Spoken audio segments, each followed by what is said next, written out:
로마서 9장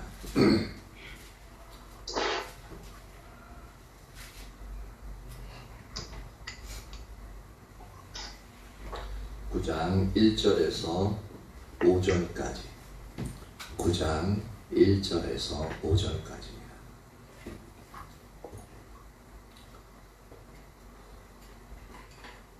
로마서 9장 1절에서 5절.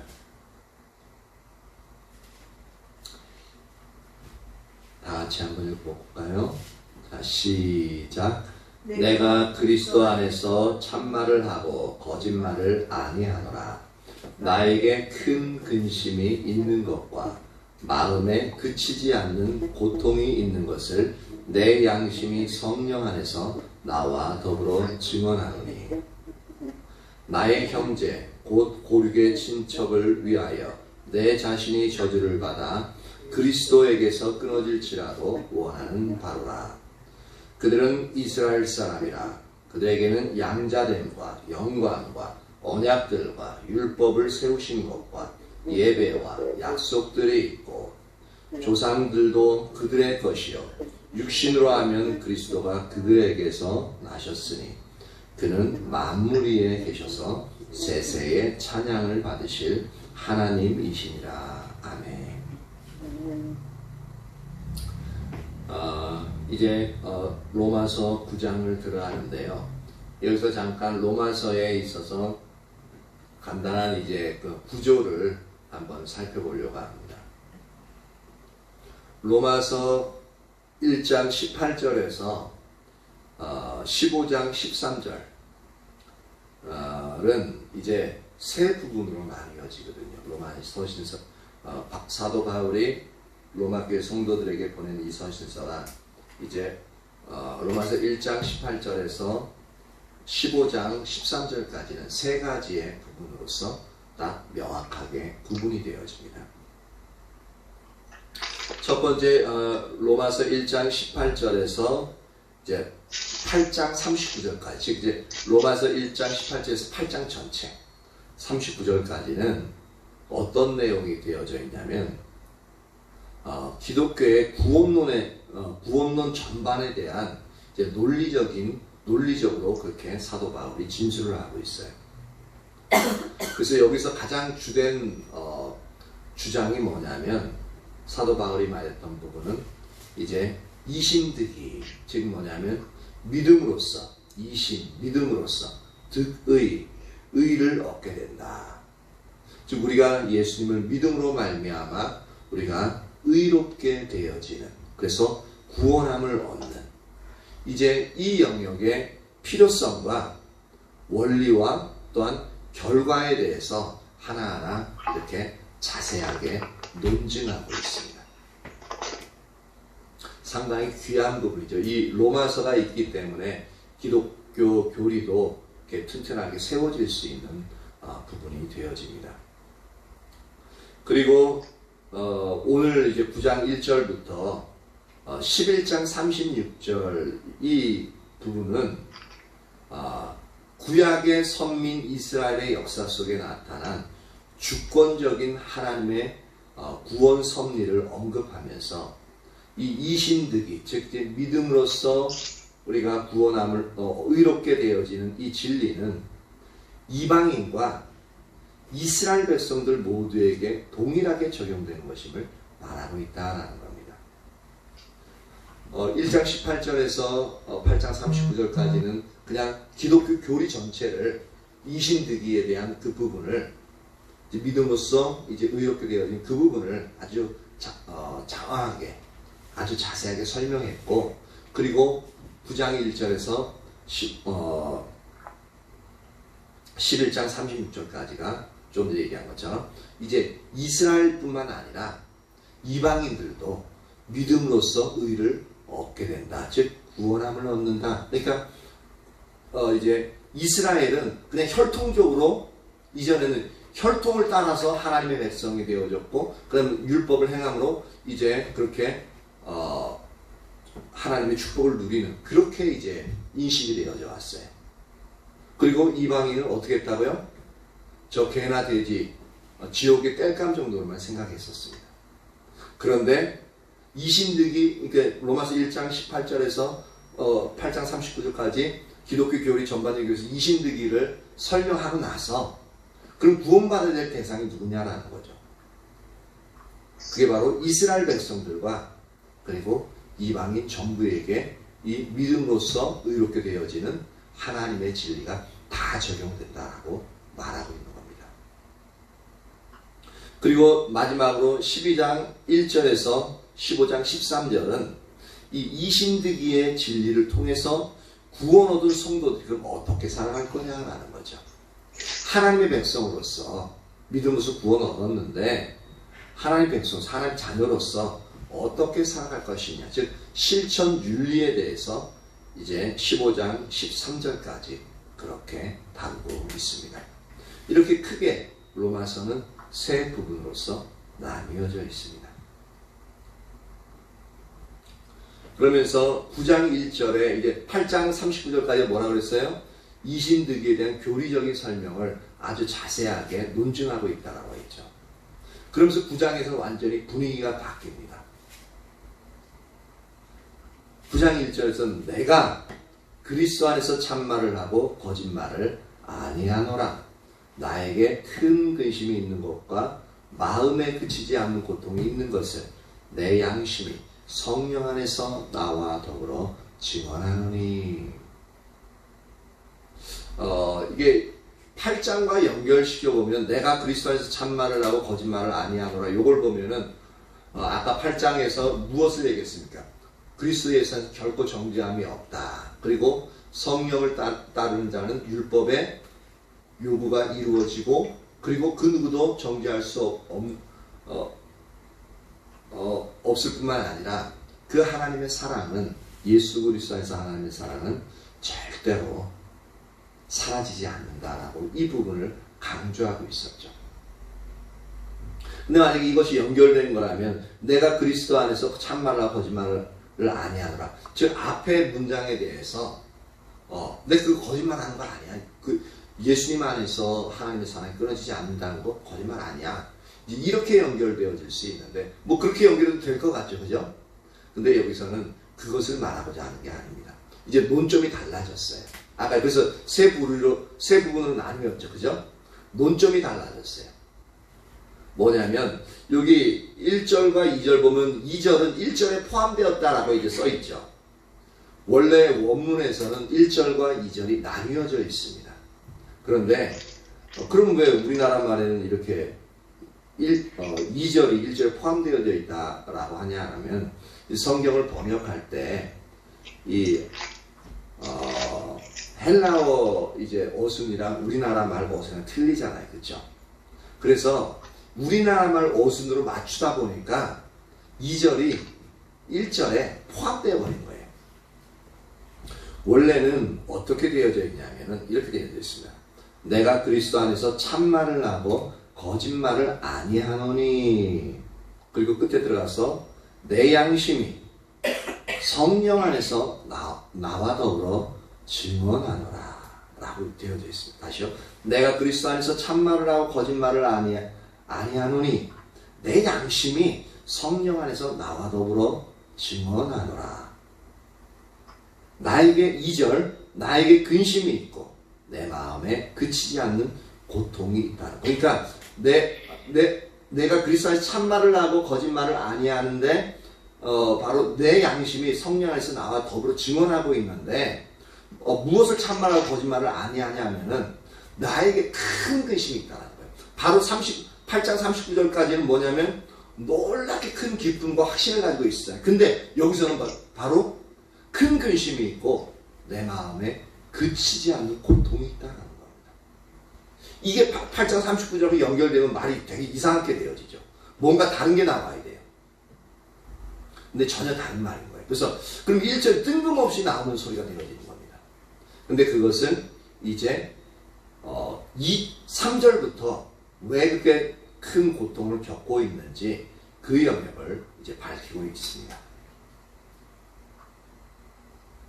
3절 나의 형제 곧 고륙의 친척을 위하여 내 자신이 저주를 받아 그리스도에게서 끊어질지라도 원하는 바로다. 이게 사도 바울이 상당히 함축적으로 쓰다 보니까 1절하고 3절 이렇게 하면은 우리가 그냥 읽으면은 뭘 얘기하는 거야? 8장 39절하고 연결되어 있는 건가? 근데 갑자기 뭐 이제 저주를 받아서 그리스도에 끊어진다는 말이 나온가? 이제 그렇게 이제 생각할 수 있는데 1, 2절에 대한 이제 그 이유를 3절이 설명하고 있어요. 나의 형제, 곧 고륙의 친척, 즉 이게 뭐냐면 이스라엘을 말하고 있습니다.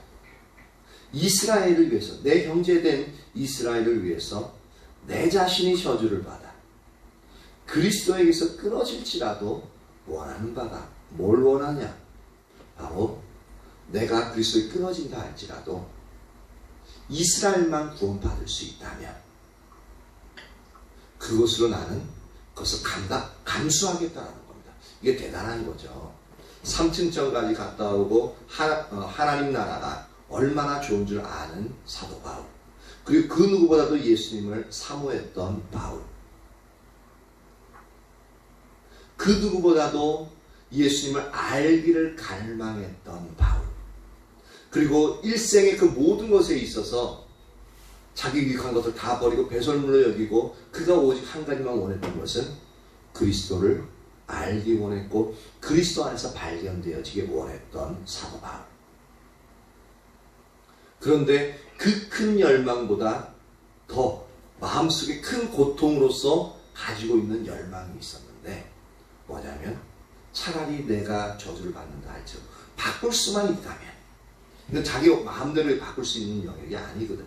근데 바꿀 수만 있다면 이스라엘이 구원받고 자기 백성이, 자기 민족이 구원받고 자기가 구원받지 않아도 좋다라는 얘기예요.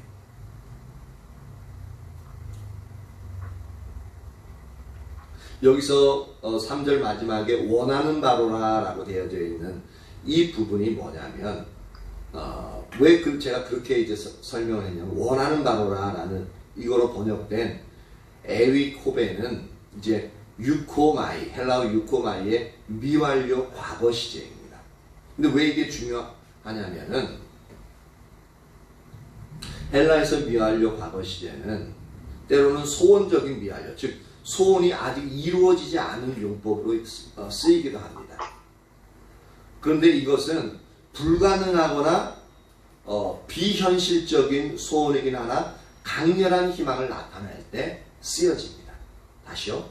이 용법은 불가능하거나 비실제적인 소원이긴 하지만, 그러니까 이렇게 그리스도에서 자기 마음대로 끊어질 수가 없어요. 저주받을 수 없어요. 근데 불가능하거나 비실제적인 소원이긴 하지만 아주 강렬한 희망을 나타낼 때 바로 이 용법이 쓰인다는 겁니다. 미완료 과거 시제. 이런 점에서 볼 때 바울의 이 고백은 뭐냐면 그의 영혼에 대한 열정을 한층 더 드러내는 것을 볼 수가 있는데 어떤 거냐면 그리스도께서 죄인을 위해서 기꺼이 자신을 내어준 것처럼 예수님이 우리를 위해서 기꺼이 자신은 십자가에 못 박히시면서 자신을 내어주셨잖아요. 우리를 위해서. 그렇죠? 그래서 우리가 구원함을 얻었잖아요. 이런 것처럼 사도 바울 또한 자기가 저주받아서 자기 동족이 구원을 받을 수만 있다면, 예수님처럼 그렇게 해서 자기 동족이 구원받을 수만 있다면 자기를 미워하고 이단자로 여겨 죽이고자 애쓰는 그 동족, 지금 현재 그 동족은 사도 바울을 미워할 뿐만 아니라 이단자로 여겨서 죽이고자 애쓰는 그러한 자들입니다. 그러한 자들을 위해서 희생할 각오가 되어 있다는 겁니다. 대단한 거죠. 지금 이스라엘 백성으로부터 사도 바울이 사랑받고 있는 존재가 아니에요. 지금도 이스라엘에 가면은 사도 바울을 나사렛 예수의 이단의 괴수라고 얘기합니다. 이단의 괴수라고 해요. 그런데 그렇게 자기를 인정해 주지 않고 죽이려고 드는 그들을 할 수만 있다면 자기가 저주를 받아서 예수님이 그랬던 것처럼 자신의 동족을 구원받도록 하고 싶다라는 겁니다. 얼마나 그 잃어버린 자신의 자기 동족들을 향한 그 열망, 열정이 얼마나 간절한지 알 수가 있죠. 그러니까 이 열망을 두 개 가지고 있는 거예요. 잃어버린 자신의 동족들을 향한 그 열망과 또 그에게는 하나님을 향한 열망, 이 두 가지가 있는데, 근데 그 고통 때문에 자기의 민족들이 예수님을 알지 못함으로 오히려 거부하고 배척함으로 말미암아 모두가 구원받지 못하고 지옥에 가는 그것을 사도 바울은 실제적으로 너무너무 뼈저리게 느끼는 거예요. 그러니까 너무나도 많은 사랑하는 자신의 동족들이 그렇게 갈 것을 이제 보니까, 너무 실제적으로 보니까, 제발 내가 저주를 받아 지옥에 가는 한이 있더라도 가능하다면 내가 대신 그렇게 가고 자기 민족을 구원받기 원하는 그 열망, 대단한 거죠. 우리가 자녀나 가족들 그렇게 구원받기를 원하지만 사도 바울과 같이 그렇게 열망을 가지고 있지는 않잖아요. 근데 심지어 사도 바울은 아까 얘기한 것처럼 그 동족들로부터 이단으로 여겨지고 죽이려고 하는, 죽임 당할 수 있는, 실제로 죽이려고 쫓아다니는 그 자리에 있었다고요. 그러니까 얼마나 그 민족을 사랑했던 것을 볼 수가 있습니다. 이거는 그냥 사람의 마음 가지고 쉽지 않습니다. 이게 하나님을 사랑하기 때문에 누구보다도 자신이 가지고 있던 모든 유익한 것들이 다 배설물로 여길 정도로 주님을 사랑하고 있기 때문에 그 주님이 사랑하시는 자기의 백성, 이스라엘 백성들을, 그 마음이 사도 바울에게도 그렇게 전해지는 거죠. 그러니까 그 하나님 아버지의 마음을 아니까, 예수님 마음을 아니까 그 마음이 너무나도 애정하고 간절하게 하나님과 동일하게 그 마음을 가지게 되어진 겁니다. 사도 바울이 대단해서가 아닙니다. 물론 다른 사람보다는 영혼에 대한 열정이 있기 때문에 그 백성들을 누구보다 사랑하는 자이기는 맞을 것 같습니다. 그런데 하나님 아버지의 마음, 그러니까 하나님을 진정으로 그렇게 사랑하지 않으면 그 마음이 나올 수가 없다고요.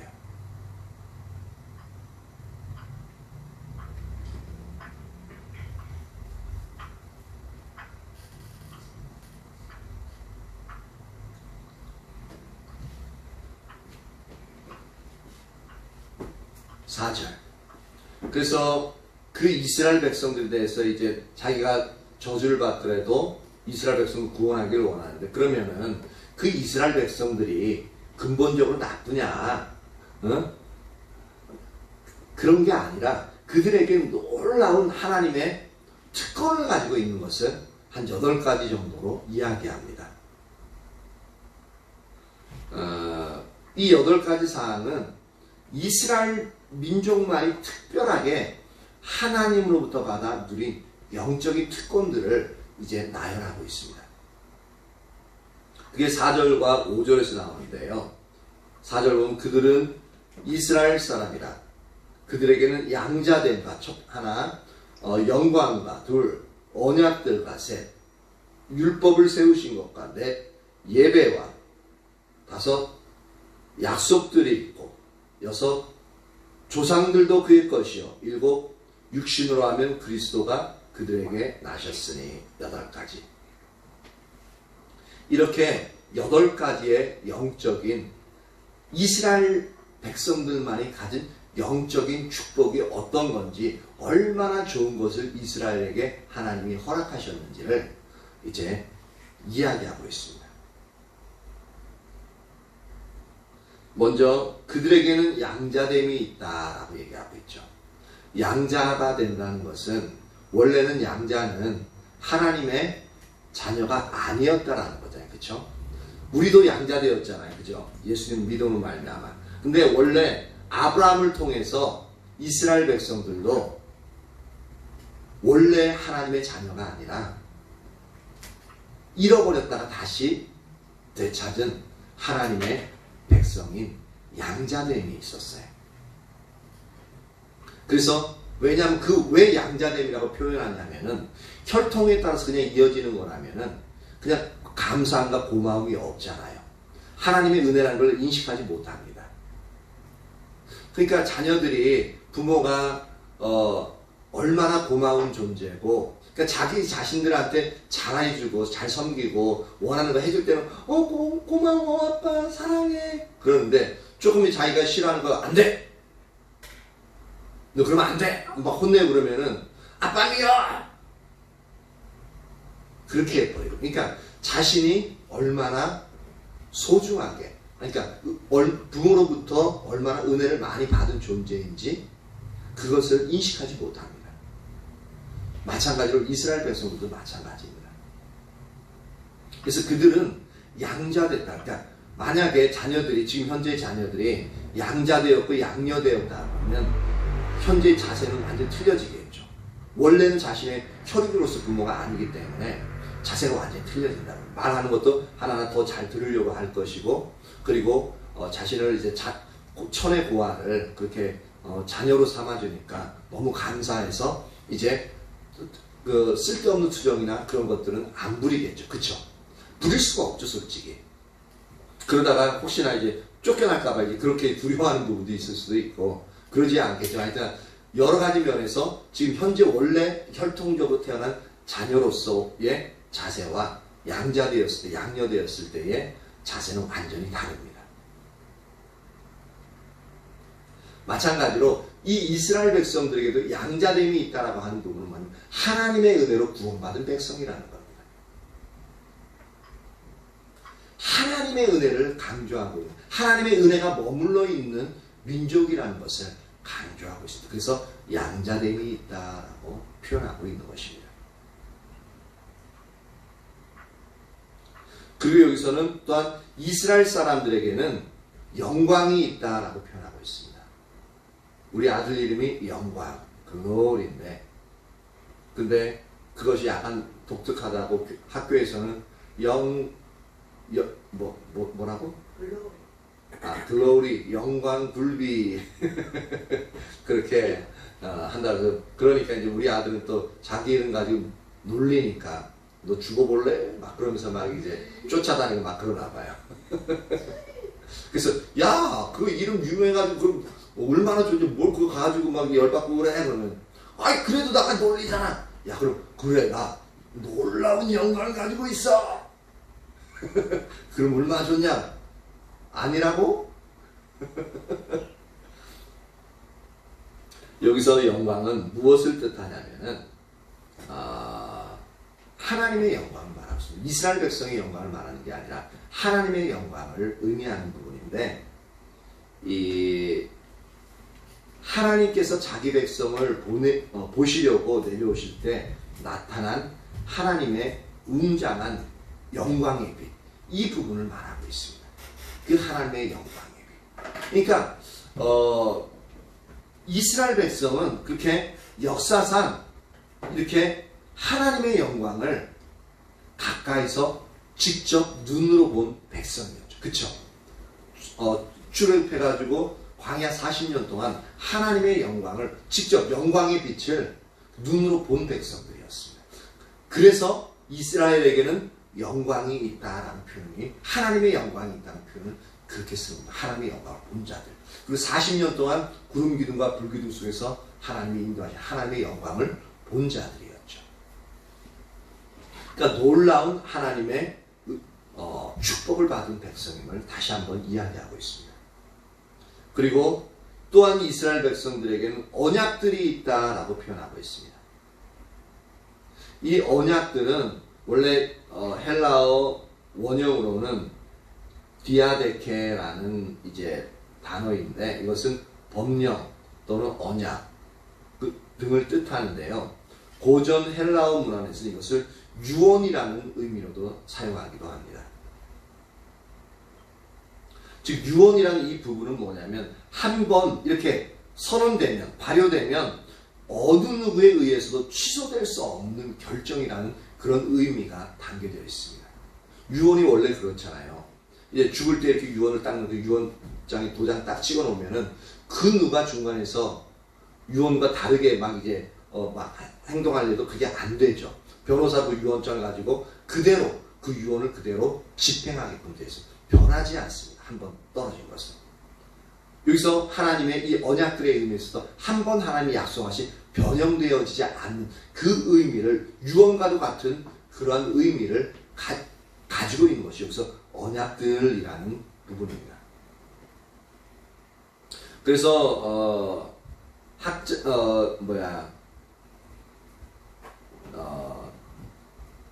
역사학자 이레네우스라는 사람이 이 언약들에는 크게 한 4가지 정도가 있다라고 표현을 하고 있습니다. 첫 번째는 뭐냐면, 그러니까 하나님과 인간과 이런 관계의 계약을 관계의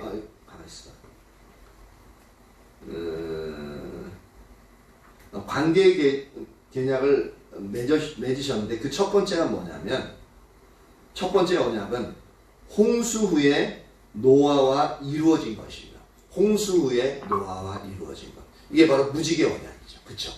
내가 다시 물로는 이 세상을 심판하지 않을 거야 라고 하는 무지개 언약. 이게 첫 번째라고 이야기하고요. 이게 이제 변화되지 않는 거죠. 한 번 딱 선포되어진 건 변화되지 않는 무지개 언약. 두 번째 언약은 뭐였냐면 아브라함과 세우신 것입니다. 너로 큰 민족을 이루고 그 민족을 통해서 열방이 복을 받게 되어져요. 이 언약. 이거 변하지 않고 지금 여태까지 내려왔잖아요. 그쵸? 그래서 아브라함을 통해서 믿음의 자녀가 되어지고 또한 그 자녀들을 통해서 다른 모든 열방들이 주님께 나오는 이 두 번째 언약. 이것도 변형되지 않습니다. 지금껏 지속되어져 있고 예수님 오실 때까지 계속적으로 되어질 겁니다. 세 번째 언약을 뭐라고 얘기하냐면 바로 시내산에서 이스라엘 민족과 체결하시는 것으로서 그 근거가 율법이었다라는 겁니다. 그러니까 이 율법도 한 번 선포되어진 이 하나님의 율법은 취소되지 않죠. 이스라엘 백성과 시내산에서 맺은 그 율법. 이것은 예수님이 이제 율법의 1.1획이 없어지는 것보다도 이 땅이 오히려 없어지는 게 더 쉽다라고 말씀하신 것처럼 이렇게 이 언약들에 있어 전혀 변화되어지지 않는 이 언약에서 이걸 세 번째로 꼽고요. 네 번째는 뭐라고 얘기하냐면 예수 그리스도 안에는 새 언약입니다. 그러니까 예수님을 믿음으로 말미암아 구원함을 얻고 하나님의 자녀가 되어지고 우리가 그리스도의 신부가 되어진다라는 요 언약, 새 언약. 이것은 예수님이 오시기까지 절대로 변하지 않는 언약이죠.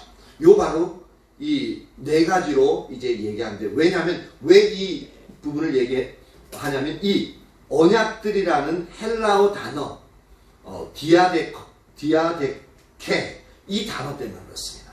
아까 얘기했던 것처럼 이 디아데케는 어떤 뜻이라고요? 법령, 언약이라는 뜻 등으로 쓰이는데 고전적 헬라어 문헌에서 유언이라는 의미도 쓰였다라고 말씀드렸죠. 근데 그 유언은 한번 이렇게 선언되어진 것은 절대로 변화되지 않는, 그래서 절대로 한번 선포되어지고 변화되지 않는 이 바로 4가지의 언약이 있을 거다라고, 그래서 학자들은 이 4가지를 이제 이야기하고 있는 부분입니다. 이렇게 이스라엘 백성들에게는 이 언약들이 이스라엘 백성들에게 주어졌다는 겁니다. 와, 놀랍죠.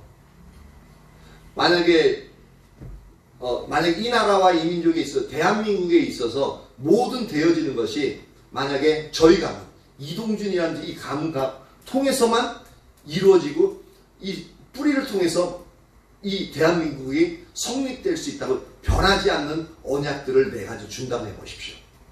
우와, 영광스러운 가문이죠. 그렇죠? 마찬가지. 그러면서 다른 사람 되게 부러워할 겁니다. 마찬가지로 이스라엘 백성들에게는 이러한 놀라운 언약들이 주어져 있는 민족이라는 것입니다. 그리고 이스라엘 백성들에게는 율법을 세우셨다라는 표현을 쓰고 있습니다. 율법을 세우신 것이 있다라고 표현하고 있죠. 그럼 이 율법을 세우신 것이 있다라는 이 부분이 뭐냐면은 그러니까 하나님이 이스라엘 백성들과 율법을 세워서 이스라엘 백성들이 율법을 소유하고 있거든요. 그래서 율법을 소유하고 있다는 것은 뭐냐면 하나님의 뜻을 구체적으로 알 수 있는 기회가 주어졌다는 겁니다. 그러니까 율법, 구약 성경, 신약 성경이 이제 주어졌다는 것은 이 당시에는 이제 구약 성경을 이야기하는 거죠. 구약 39권 이제 그걸 얘기하는데 특히 이제 모세오경을 통해서 하는 부분인데 이들에게 율법이 주어졌다, 율법이 세워졌다고 얘기하는 것은 뭐냐면 하나님의 뜻을 알 수 있는 특권, 그 누구보다도 잘 알 수 있는 특권이 이스라엘 백성들에게 주어졌다는 얘기입니다. 대단한 거죠. 그러니까 이들에게 있어서 자부심이 엄청 대단했던 이유도 바로 그런 부분에 있습니다. 그래서 자신들을 거룩한 백성, 성민이라고 그렇게 표현을 했고 다른 민족과 구별받은 택한 백성이다라고 그렇게 자부심이 대단했던 이유가 거기 있죠. 지금도 이스라엘 백성들은 그 자부심을 버리지 않고 있습니다. 그리고 이스라엘 백성들에게는 예배들이 있다라고 표현하고 있습니다. 구약에 있어서 하나님께 대한 진정한 예배는 그냥 어떤 의식적인 부분만을 의미하지 않습니다. 그들이 이게 말하는 진정한 예배는 역사적인 하나님의 구원 행위에 대한 감사에서 우러나오는 여호와의 목소리에 대한 순종이었다는 것에 큰 특징이 있습니다. 다시 한번 말씀드릴게요. 구약에서 하나님께 대한 진정한 예배는 뭐냐면 역사적인 하나님의 구원 행위에 대한 감사에서 우러나오는 여호와의 목소리에 대한 순종이었다라는 부분입니다. 그러니까 구원의 하나님에 대해서 감사하고 찬양할 뿐만 아니라 그 하나님이 자신들에게 말씀하신 것에 대해서 순종하겠습니다라고 하는 그 자체가 뭐냐면 그들에게는 예배의 가장 본질, 핵심에 들어갔다는 얘기입니다. 근데 이것이 변형되었죠. 그렇죠? 그냥 그러니까 제사를 드리고 나서 자신들이 원하는 것만을 구하고 하늘을 향해서 두 손을 들지만 하나님은 너희들 쳐다보니까 얼굴 돌리고 너희 기도를 듣지 않겠다고 이사야서 1장 15절에서 말씀하고 있죠. 근데 원래는 그런 의미가 아니었다는 거죠. 예배라는 것은 그들에게 주어진 제사라는 것은 그들을 구원하신 그 하나님에 대한 감사와 그리고 하나님의 목소리를 듣고 거기에 순종하고자 하는 그 자세를 가지고 드려지는 게 바로 그들에게 주어진 예배였다는 겁니다. 이것은 오늘날도 근본적인 부분은 전혀 변하지가 않았죠. 이렇게 놀라운 축복이 있습니다. 그리고 그들에게는 또 약속들이 있고 라고 표현하고 있습니다. 이 약속들은 뭐냐? 앞에는 뭐 언약이 있고 율법을 세웠고 막 이제 있는데 이 약속은 어떤 부분이냐면은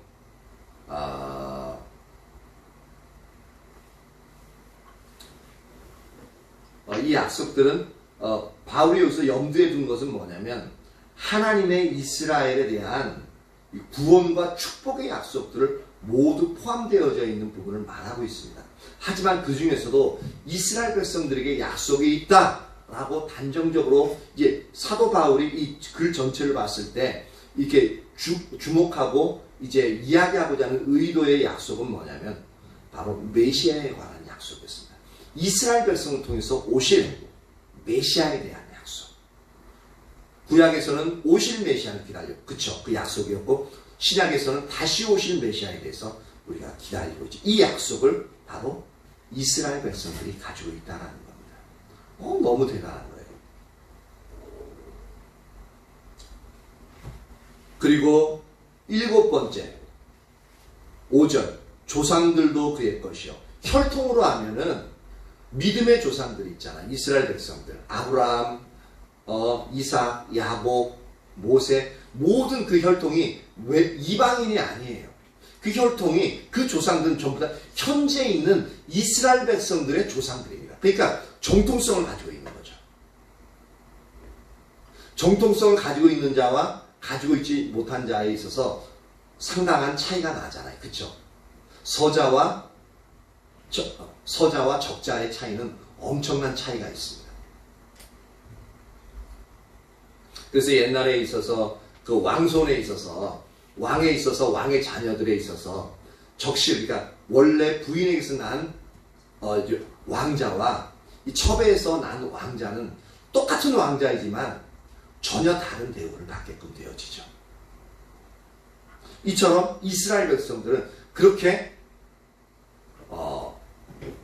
적자로서의 그렇게 놀라운 이 조상들이 그들의 혈통에서, 그들의 혈통은 조상들이 조상들의 혈통에서 자신들이 태어났다는 그런 놀라운 이렇게 이점을 가지고 있는 백성이었습니다.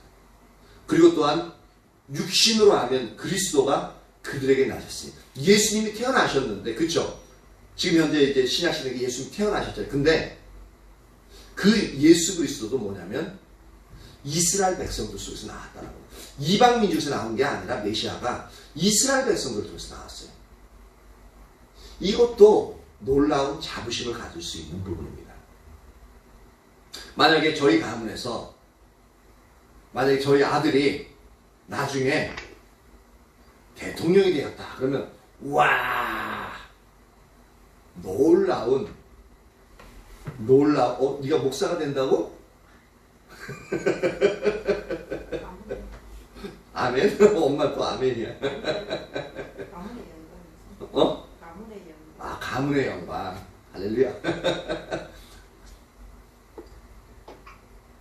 우리 영광이는 별로 환영을 안 하고 있어.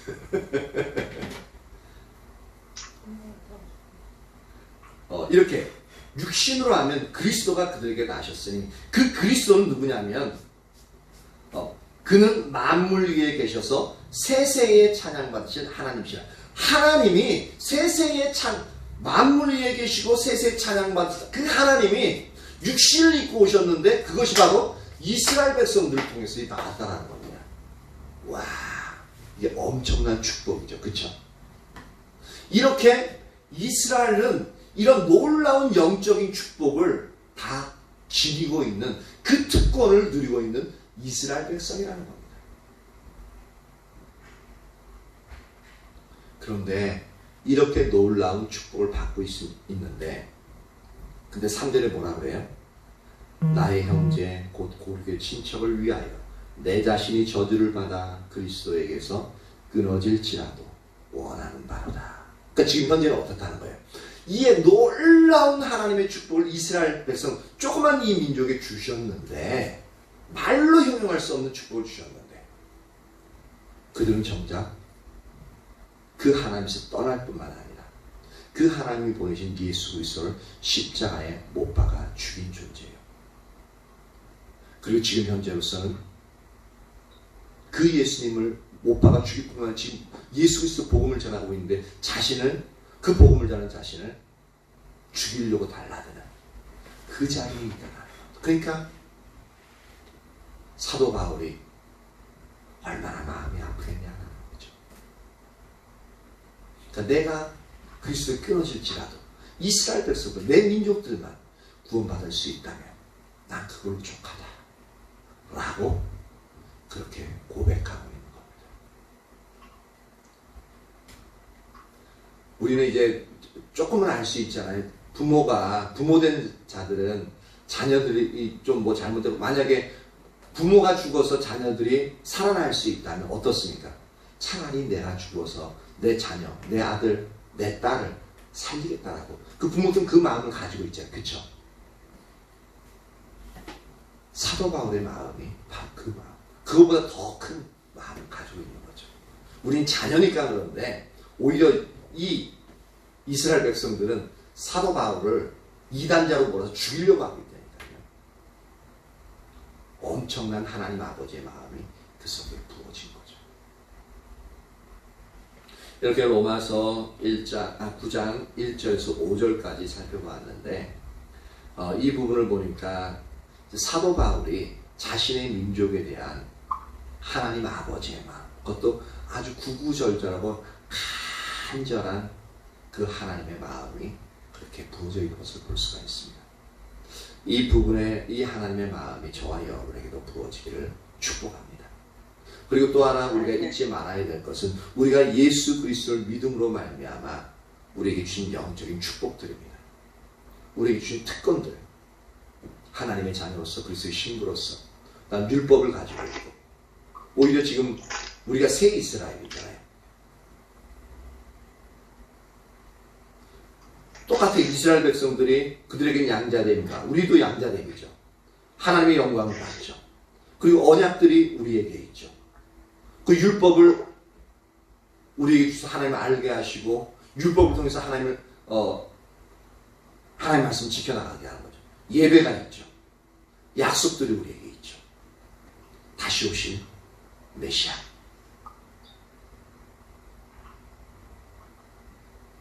조상들도 그러니까 여기서 아브라함, 모세, 아브라함이 우리의 조상이죠. 우리는 믿음으로 말미암는 조상이 아브라함입니다. 아브라함이 우리의 조상이에요. 믿음의 조상. 그 조상들도 우리 것입니다.